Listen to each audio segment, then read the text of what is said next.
Well, who would have thought tuberculosis and vampires could be confused? Surely they're completely different. But in the 17 and 1800s, they quite often were.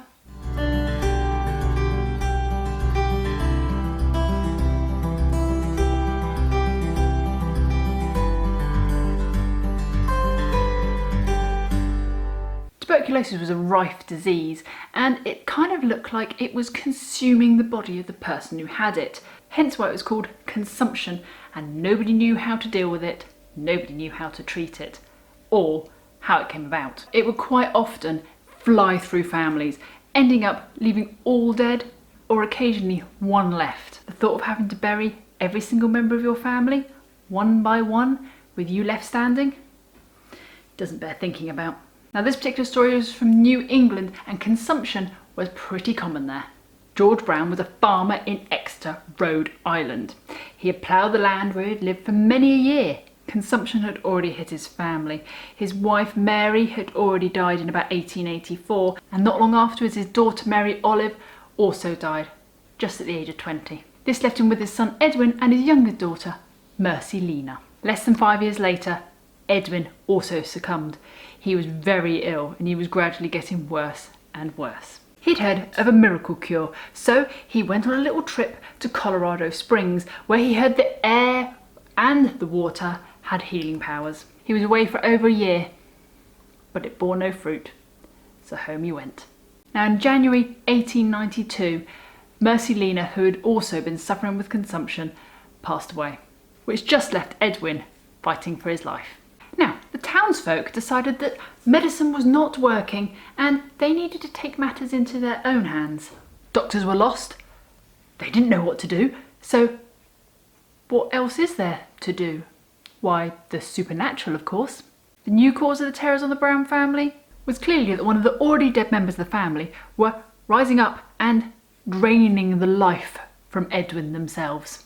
The undead, vampires. Now George himself was very reluctant to believe this, but all hope was lost, so what did he have to lose? He gave permission for his wife Mary to be exhumed, and his eldest daughter, also Mary, to be exhumed. Now the Browns had a family plot in a local cemetery, Chestnut Hill, just behind the Baptist church. And on the 17th of March 1892, the coffins were lifted of the two Marys. The lids were gradually opened one by one, and there was just bones found. Just bones, nothing else, just bones. So clearly it wasn't those two. Mercy was next in their sights. Now there's two different stories here, kind of. One said she was buried, I found, and one said she wasn't. The chances are she wasn't buried because the ground was so hard at that time of year that they hadn't managed to be able to dig a grave to actually put her in. So she was in the crypt, waiting to be buried. So slightly easier access, really. They approached her coffin. They lifted the lid. And she was flush.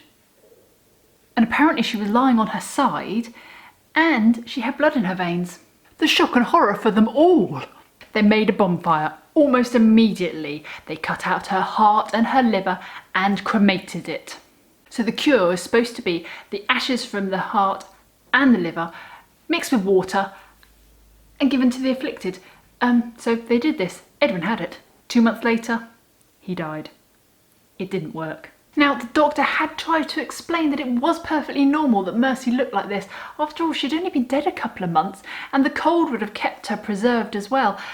But obviously that's not an exciting story, is it? That's not something that people want to hear when they're trying to come up with a massive cure. After all, blood in the heart after you're dead means you're a vampire. Now, this story wasn't the first, even in Exeter, New England. And there was many a tale of family members and people being exhumed, burnt, and then the afflicted drinking the ashes. But it never worked. You do wonder why they never learnt from that. Now, as I said, Mercy was not the first, but she was the last vampire. Well, in that town anyway. They approached her coffin. They lifted the lid. You wouldn't lift the lid like that, would you? They lifted the lid.